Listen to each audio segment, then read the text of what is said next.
Welcome to Let's Talk. I'm Dr. Rick Wadge, and this is the show when we interview people showing what God has been doing in their life and how they're now affecting the world because of what God has done. And we have a great guest today, and it is a dear friend that we've only just actually met, but we'll get into that in a minute. And this is Dr. Dina Dye. Hi. Thanks, Rick. Good to be here. It's good to have you. I'm excited about this show, especially when we have the festivals coming up. We're going to talk about that. Yes, and we definitely want to talk about that. But first, how do we know each other without knowing each other? Well, we were like ships that passed through the night.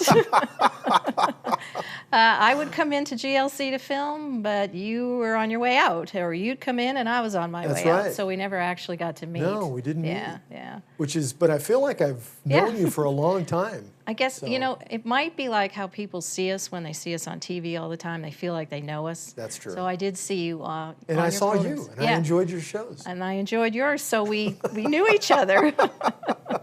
Okay, so what's been going on in your life? Well, I'm a busy girl, traveling some, not a lot, and writing a book and doing a lot of teaching. Want to talk a little bit about the book? Sure. The book is really an in-depth look at the concept of the temple, not just as a physical building, but the whole sort of spiritual and physical dimension of it. Okay, now off camera, you were mentioning that you've really kind of thrown yourself into the study of the temple. Why? Well, I'm not sure. I think this is a God thing. Okay. So, you know, I've been studying for about 35 years. And I'm kind of a detail freak. I tend to get into the sort of minutia of things, and sometimes I'm a little too focused. So I started to try to step back because I wanted to see the big picture. And it was maybe about 2 or 3 years ago, I suddenly began to realize that the structure of the Bible is really a temple. And it blew me away. Now, that's the first time I've ever heard that. I know. Well, there's more to come. I was just taken aback by it. I had not expected to come to that conclusion. So I'd always thought, you know, the temple was probably taking up maybe 80 to 90% of the Bible when you looked at the feasts, the festivals, the ceremonies, the offerings, the priesthood, the furniture, and all having to do with... Exactly. So, you know, I thought that was pretty good. But then I realized the entire Bible structure is a temple. When you start in the beginning, the creation, you're looking at the cosmos, which is a temple structure. So in the ancient world, and you do have to look a little bit at the ancient Near East cultures to kind of understand the principle, but in the ancient world, say, the cosmos was structured as heaven and earth and the sea. So there were 3 boundary levels, if you will. So the temple was patterned after that. The courtyards were the same. So so for instance, the Holy of Holies or the temple building itself would be heaven, and then the courts around that would be earth, and then the outer court outside the temple structure would be the sea. And I kept seeing this pattern over and over again, and I realized that's how it all began in creation, was the structure of a temple. Okay, I'm flashing back to my trip to Egypt in 2010. We were at the Temple of Man. Okay. And I don't know if you're familiar with that or not, but it is designed so that this temple, this place of worship, is really, if you could get up in a helicopter at that period of time and look down on it, it looks like the form of a man. Well, and the place that the temple, the place of worship, is the place where the heart is in a man. And I have volumes of teaching on that very thing. So here's my premise. To me, what the temple represents is if God had a body, that's what it would look like. It would look like a man. Oh my goodness. Yes, and so when you go and look at, I mean, we're going off topic here, but if you if you looked at the temple building itself, it would be the head of a man. Now think about the whole story of Jacob when he went up onto the Temple Mount, and where did he put his head? He put his head on the foundation stone, and that is the spot on which the Holy of Holies, the temple, is structured. Now, if you look at the head, we could say in the holy place, that middle room, the eyes were the menorah, the nose was the altar of incense, the mouth was the table of showbread. If you went into the Holy of Holies, it was the brain center, it was the skull. And inside the Holy of Holies is the brain of the universe, which was the Ark of the Covenant. Inside were the tablets of stone on which is written all wisdom and all knowledge. And you can it's an amazing pattern. So Adam was created in God's image, in the image of God, as a house. And so the house was a whole house because he was male and female. And what did he do? He separated out Chava, and so that and that is actually the meaning of creation, is to separate. So he separated them out in order to come back together to form a house, to produce fruit and seed to continue the generations. So this is it. A temple is a house. It's also a building for worship, but the spiritual house, by the time we get to the New Testament, encapsulates all these things. So when Yeshua talks about his body, is in the same image as Jacob, of Adam, which is ultimately the pattern of God himself. Awesome. That's incredible. Just a 2 minute, but this is what I'm working on. Okay. So the first book is called The Temple Revealed in Creation. So I'm trying to set the foundation for the entire Bible. The second book will be The Temple Revealed in the Garden. The next one's The Temple Revealed in the Days of Noah, because the ark that Noah built was a temple. It is structured absolutely after the pattern of the temple. And it was like one day I was going through all, I realized this is the pattern once again. So within the house is the place of the seed is preserved, protection. And then outside the boundary, like the seas, because in the story of Adam, the seas represented sort of the outer boundaries where that was the place where judgment came, where the enemies of God would come against the house, etc. So again, over and over again, all through the scriptures. And really, when you go back and look at the festivals, they all fit into this pattern as well. Even especially when we get to Rosh Hashanah, it is structured around a temple. This is great. Yeah. This is great. The Bible is bigger than we ever could have imagined. Oh, beyond. I know that many of the rabbis had said that everything that will ever happen within time is already detailed within the Torah. It's absolutely the case. It's a deep well that never runs dry, and it's refreshing and quenches the thirst constantly if you would just get in there and dig and begin to see all these different patterns. Okay, so how can people get a hold of the material you've already written and then wait for this upcoming book? Yeah, hopefully, I don't want to date it too much, but hopefully the first of the year, 2016, the first one will be ready.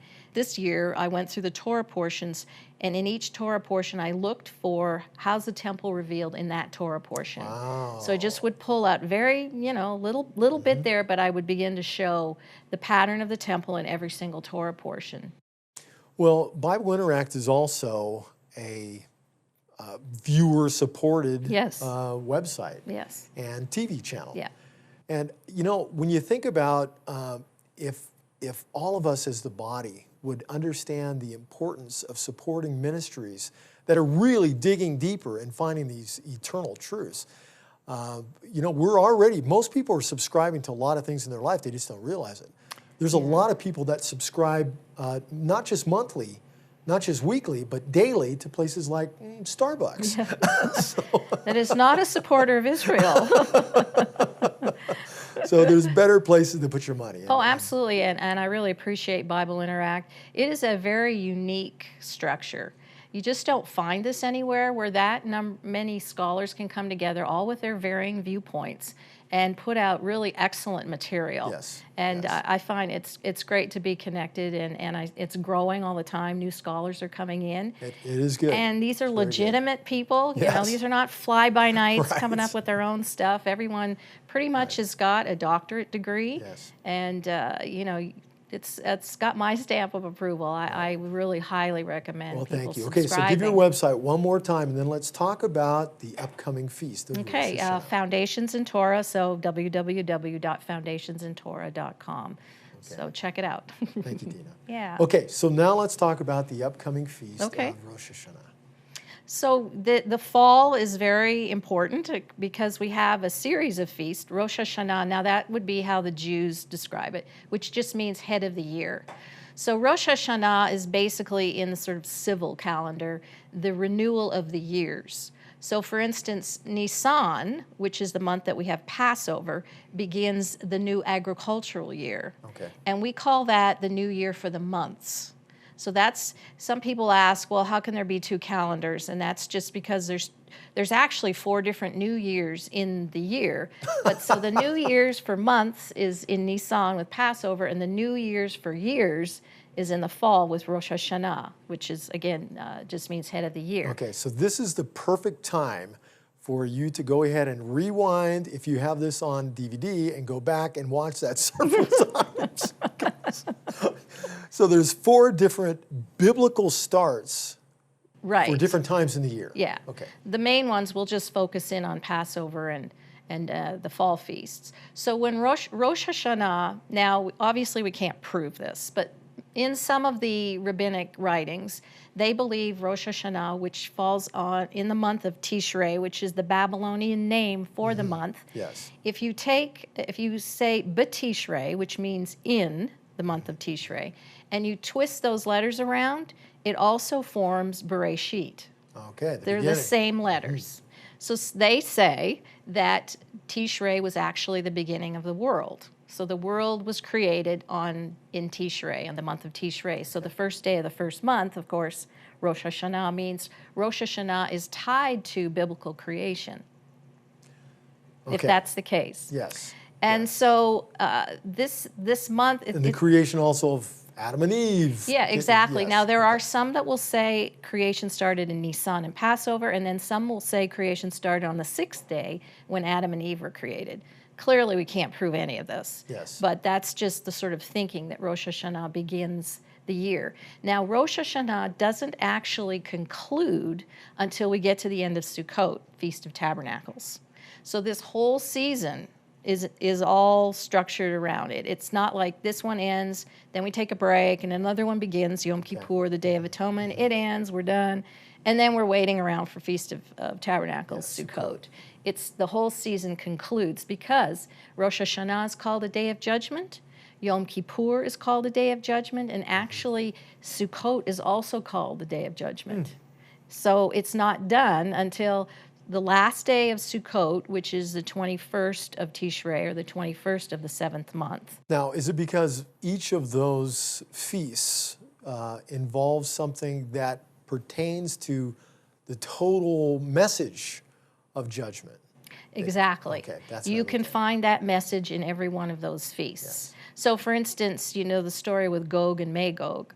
That's Ezekiel 37, 38, 39 in there, which is the reading, the Haftorah reading for Sukkot, is all about the judgment on Gog and Magog, or Gog and Magog.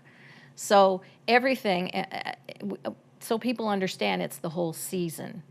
So when you go back to Rosh Hashanah, of course, we call it Feast of Trumpets, and it is because of the blowing of the shofar. Okay, now, you just threw a little King. Curve in there. Yeah, Yes. always. Okay. So give us the other name as well for Rosh Hashanah. There's another name. There's lots of names. Okay. So we have the Feast of Trumpets.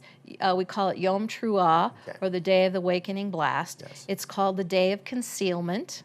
It's called the Day of the Coronation. It's called the Day of the Wedding. It's the Day of Repentance.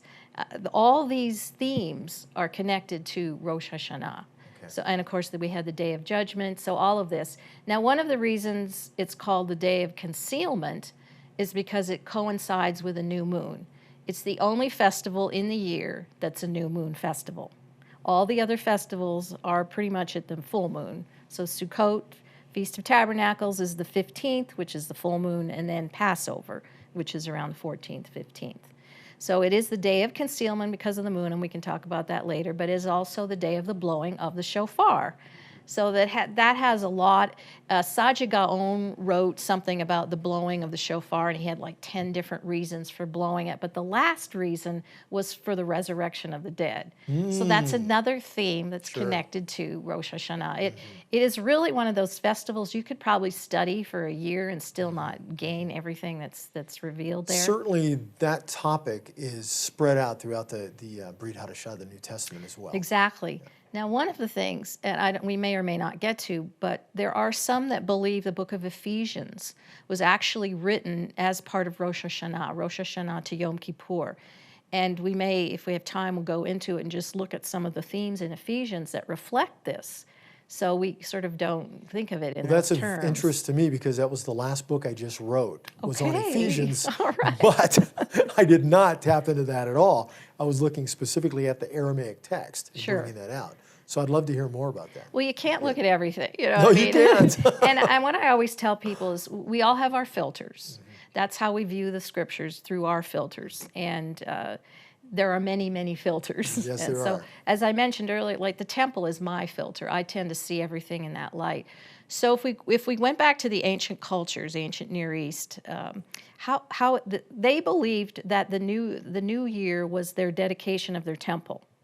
So if we look at the creation week is actually a temple building structure.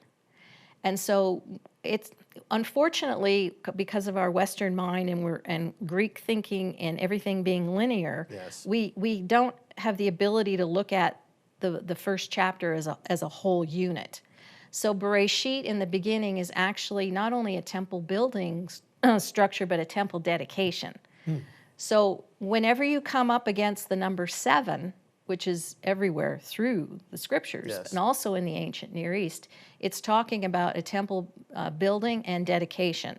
So the temple was dedicated on the 7th day. So we see that as we go through creation week. What's the 7th day? It's the Shabbat, the day of rest.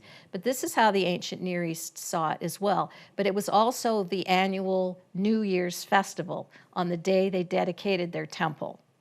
So when they dedicated their temple, the god who had the temple built, so he would tell his king of the city, this is what I want, this is where I want you to build it, and this is all the stuff I want you to use to build it. So it would be built, and then the god would go into the temple when it was finished. It was his royal residence with his consort, and they would enter into their inner sanctum, and they would produce life. So that we see kind of a similar thing, with the Bible. It kind of functions in the same way.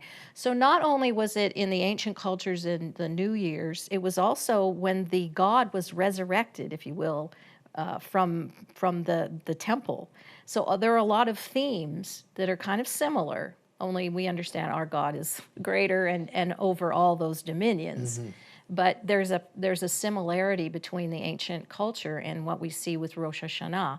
So Rosh Hashanah, all those themes, the coronation of the king meant the God took residence in his temple. The resurrection, that was the sort of revivification on the temple, on the floor there. And the honeymoon chamber where they produce life, we have all this wedding imagery that's connected to that. So you see how there's a similarity between the two. Absolutely. One point for clarification purposes. In my research on studying anthropology and religion, I found, I think, concrete evidence that shows that the scriptural story is the root story, and it permeates the ancient world. And so what we find in ancient Egypt, what we find in ancient Babylon, what we find in Ur, what we find in these other places is an echo or a reflection of the earlier story that we find in the garden. Yeah, and thanks for clarifying, because that's absolutely essential that that is a key point, which I usually remember to mention. That's why I'm here. I'm here for you. I'll be here all week. That's great. No, and that is true, because my feeling is about it, and as your research has shown, that these cultures have sort of counterfeited the original. Yes. And so all the stories, unfortunately, it's one of the, we do have information from the Sumerian clay cuneiform, et cetera. Yes. So it tells us, it doesn't sort of say, well, we got this from the God of the universe, but at least it helps us to understand, because by and large, the Bible is an ancient Near East text. That's right. Written to those people. Yes. And we have to be very careful using our 21st century scientific mind on how we interpret. That's right. And looking back on it, we feel like we're smarter being able to look back. Right. That's not necessarily the case. To have been there at the time when it was either spoken or you were there and seeing it take place is the perspective that you want to get back to, not a later perspective to redact the story. Exactly. Well, you have two worlds in conflict. So you have the mythical world of symbols and I don't like using the word mythology because we interpret it now to mean something that's not true Right, or and primitive. that is not what a myth means. No, not at all. And so in the ancient world, the world of myth meant the world outside of time. Yes. So we have a hard time with that. And that is... Stories that have a more eternal Yes, exactly. Purpose. if you Exactly. will. We don't see it that way. No, we think a myth and we think it's a made-up story. Exactly. That's not the case. You can't It's an get past that. It's an eternal principle, Right. is the way you would look at a myth. Well, the Hebrew concept, the Hebrew word we should use for the myth is parable, mashal. Mm-hmm.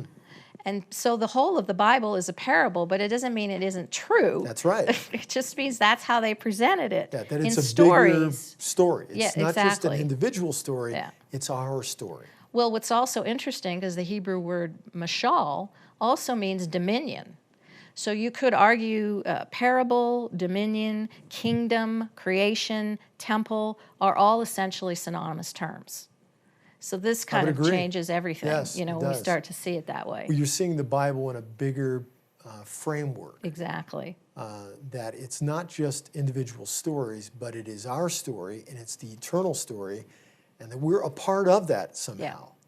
And this marriage that's coming. Exactly. And we're wed to the divine. Yeah. Now that's something that'll blow your mind. We're wed to the divine. How do you do that? And Well, yet- that's because I think in Judaism, and this is later it was explained, but I think it goes back to creation. There are two worlds. There's this world we call the Olam Hazeh in Hebrew, and the world to come, the Olam Haba. So the Holy of Holies behind the curtain was the world to come. And the rest of it was this present world in which we live in. So we're all aiming, in a sense, to enter past this world into the world to come, where Yeshua already has passed through the veil, the curtain, the firmament, whatever you want to call it, into that place, the inner chamber, the honeymoon chamber, where fruit life can be produced. So that, and Ephesians has actually got, there's several allusions then to these two ages, the Olam Hazeh and the Olam Haba, this world and the world to come.